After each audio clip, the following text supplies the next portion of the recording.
Bienvenue créatif pour une nouvelle vidéo, ça fait vraiment plaisir de te retrouver aujourd'hui.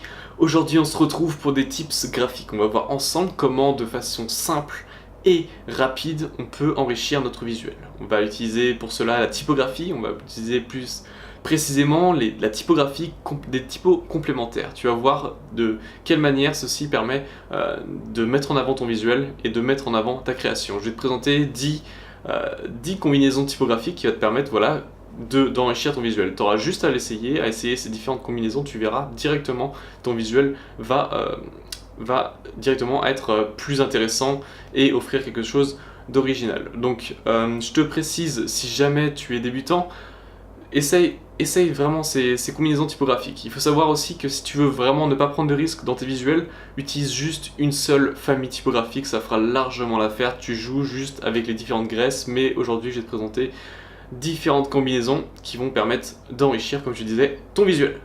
Comment choisir une belle combinaison typographique? Tout d'abord, il faut savoir qu'on va choisir une famille typographique pour le titre et les sous-titres et une seconde famille typographique pour le corps du texte. Comment choisir du coup cette bonne famille? Et bien tout d'abord, on va choisir une typographie de base, une typographie que tu affectionnes particulièrement, et suite à ça, on va essayer de trouver une famille complémentaire qui puisse vraiment s'accorder. Alors il faut choisir cette première base de typo, que ce soit pour le corps du texte ou pour le titre, et ensuite voilà, vice versa, tu vas choisir la typo complémentaire. Et une bonne typo, c'est une belle combinaison typographique, c'est une combinaison déjà qui soit contrastée, qui ait déjà soit une différence de taille, que le titre soit beaucoup plus gros que le second, soit qu'ils soient un style différent, c'est-à-dire avec un titre en sérif et un corps de texte sans sérif.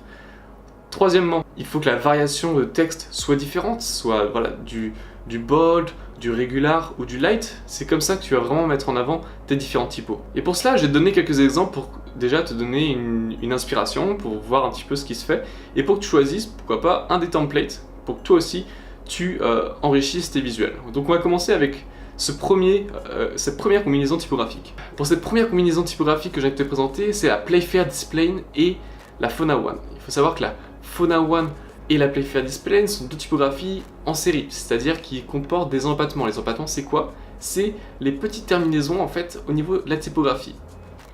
Et pourquoi cette combinaison fonctionne? Eh bien tout simplement car les graisses et le style de texte est différente. Il y a ici une utilisation de la Playfair Displane avec une graisse plus importante. Et la Fauna One, quant à elle, a un empattement certes présent, mais avec une terminaison différente de cette typographie. C'est pour ça qu'elle fonctionne très bien ensemble, étant donné qu'on a ici deux formes de typographie sérif de façon différente. Et n'oublie pas qu'il faut du contraste. Alors ici, on va utiliser pour le titre une graisse plus importante que pour le corps du texte. Ensuite, secondement, la seconde typo que j'avais envie de te présenter, c'est la typographie OVO avec le Muli, la typographie nommée Muli. Alors ici, c'est différent. Ici, on a une typographie en sérif et une seconde typographie en sans sérif. Ça fonctionne très bien cette combinaison-ci, surtout lorsque ton corps de texte est sans empattement. J'aime beaucoup utiliser ce type de typographie pour mes visuels. Et pourquoi ça fonctionne? Ici encore, le contraste. Il faut vraiment que tu aies ce mot-là en tête. Le contraste ici, sous la forme déjà de la couleur, on voit ici que le titre est de façon différente, en bleu, et le corps du texte est en blanc. Ici, une typographie sans sérif, qui est le texte, et sans sérif qui est le corps du texte, et en sérif qui est le titre. Il faut savoir que l'utilisation du sérif offre vraiment une lecture plus littérale. On est ici plus sur la forme des lettres, on est sur une utilisation plus artistique et littéraire du visuel. Et pourquoi ça fonctionne ici, l'utilisation du sérif notamment? Étant donné qu'on a l'impression qu'il nous raconte une histoire. L'utilisation de sérif colle parfaitement ici au texte, The Fox and the Grapes. Ici, on a comme cette idée qui va nous raconter une histoire, on a cette impression, et c'est pour cela que l'utilisation du sérif fonctionne parfaitement. On va ensuite passer à la typographie suivante qui se nomme Quattrocento avec la typographie Fanwood Text. Ici, de même chose que pour la première, on a deux typographies en sérif. Encore du contraste avec des formes de lettres plus avec une graisse plus épaisse, avec une taille plus importante. Ici, ce qui fonctionne très bien, c'est la disposition de la typographie, c'est-à-dire un texte vertical pour le titre et un bloc texte pour le corps du texte. Ici, ça fonctionne très bien, encore une fois, avec ce contraste d'une part au niveau des graisses, au niveau de la taille, encore une fois, mais aussi au niveau de la disposition des lettres. Essaye d'offrir un travail graphique au niveau de l'emplacement de tes textes. Ici, on voit qu'il a mis de part et d'autre des lignes afin d'équilibrer, d'offrir une symétrie sur son visuel, ce qui marche vraiment très bien. On passe ensuite à l'avenir Next et Butler. Ici, l'avenir Next a été sélectionné en titre et le Butler en corps de texte. Ici, encore une fois, nous avons un contraste de par les types typographiques, de par le style qui est sans empattement et avec empattement.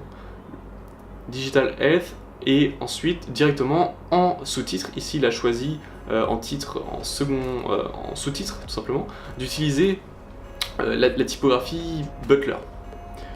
Mais il faut savoir que voilà, tu peux utiliser finalement le même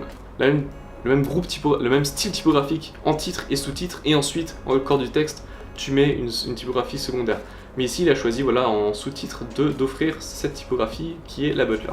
Donc ça fonctionne très bien, encore une fois, une typographie vraiment light, vraiment légère. La typographie Avenir vraiment utilisée énormément et c'est une très très belle typographie, donc je t'invite à l'utiliser. Beaucoup de personnes l'utilisent, tu ne te tromperas pas lorsque tu utiliseras cette typo. La prochaine combinaison est la Playfair Display et Slabo. Ici j'aime beaucoup là aussi cette combinaison typographique, j'avais envie de te la présenter. On est sur deux typographies, une avec empattement et une seconde qui est sans empattement. Donc ici on a encore une fois ce contraste au niveau des graisses, au niveau de la taille, tu l'auras bien compris. Observe aussi comment elle a été disposée au niveau du format. On voit que ici la composition est centrée, on peut voir aussi des lignes de base, il y aura ici 1, 2, 3, 4, 5 colonnes, et ce qui fait que cette image est vraiment bien, la composition de cette image est vraiment bien agencée, et ce qui fait que ce visuel est efficace. Sur la prochaine combinaison typographique, nous sommes sur du Oswald et du Quattrocento. J'avais envie vite de te présenter ce visuel étant donné que j'aimais beaucoup ce qui dégageait, sur cette légèreté et ces couleurs pâles. Nous sommes ici sur un visuel qui fonctionne très bien de par son texte courant. Ce texte courant qui est un texte avec empattement. La Quattrocento, une typographie encore une fois souvent utilisée, qui est vraiment efficace, que j'adore aussi. On est sur un corps de texte en régular et un titre en bold avec la typographie Oswald. Ici, encore une fois, nous sommes sur du sans sérif et du sérif. C'est-à-dire que le corps de texte ici aura des empattements et le titre sans empattement. Une combinaison bien efficace. Ici, on a aussi l'impression que le visuel, que la personne nous raconte une histoire avec ce corps de texte avec empattement, donc je trouve vraiment efficace étant donné et qui colle aussi parfaitement bien avec le fond. On a bien ce contraste avec l'image et le texte ressort bien. Encore une fois aussi, ça peut être un petit tips pour tes visuels, fais attention de ne pas avoir une image trop light. Je m'explique, il faut vraiment aussi que tu aies un contraste entre ton texte et ton visuel, étant donné que sinon ça va être difficile à la lecture. Donc voilà, garde bien ça en tête. Ici on a une composition très bien agencée. Le titre qui est vraiment l'axe majeur sur lequel le visiteur, le spectateur doit se concentrer, donc un visuel intéressant. Ensuite on va passer un petit peu sur les créas que j'ai pu réaliser avec différentes combinaisons de texte. Je vais te présenter ça tout de suite. Nous sommes ici en texte, en titre, avec du Cooper et White Heavy. Donc Heavy, il faut savoir que c'est la graisse la plus importante de ta typographie, avec en corps de texte la source sans pro. Alors une typographie vraiment que j'aime beaucoup, qui fonctionne aussi parfaitement bien, enfin qui passe partout. Une typographie du coup sans empattement. Ici je suis uniquement sans empattement. Pourquoi? Au niveau de mon visuel, étant donné que mon titre est plutôt force, tu vois, c'est Stay Motivated, c'est quelque chose d'ancré, de vraiment solide. C'est pour ça que j'ai choisi des typographies sans empattement, pour avoir quelque chose de brut. Et on voit aussi qu'au niveau de la composition typographique, on est sur quelque chose d'organisé, vraiment carré, pour moi, ce que j'avais envie de représenter à travers la typographie, c'est vraiment cette idée de compact, motivated, voilà, on est carré, on sait où on va. Et c'est pour cela que d'une part, la typographie est importante pour voir ce que tu racontes, mais d'autre part, comment tu vas agencer cette combinaison typographique. Tu vois, tous les éléments sont importants dans ton visuel, rien ne doit être laissé au hasard. Donc voilà, j'espère que ce visuel t'inspirera. Notamment, c'est une vue de Bangkok que tu peux voir en arrière-plan. Et aussi, on voit encore une fois que j'ai voulu que le texte ressorte, qu'il y ait ce contraste, sinon vous voyez pas mon texte. Si j'avais pas rajouté ce petit filtre noir au-dessus de mon image, on l'aurait mal vu. C'est pour cela qu'il est important d'avoir ce contraste et que j'ai rajouté un layer noir avec une opacité à 60% afin de qu'on voit beaucoup plus le texte. Donc voilà, garde ça en tête. Un autre visuel avec une typographie que je viens de découvrir, que j'adore, est vraiment magnifique, c'est la F37 en titre et contrasté en corps de texte. Alors F37, c'est cette typographie assez particulière qui est vraiment originale, qui est plus artistique. Je viens de me rendre compte, mais je t'ai pas présenté beaucoup de typographies manuscrites. Je vais te rajouter des images ensuite pour te montrer un petit peu ce qui se fait avec ce type de typographie qui est plus avec des brushes faites à la main. Mais ici on est plus sur quelque chose de constructif, sur des formes beaucoup plus classiques, on va dire.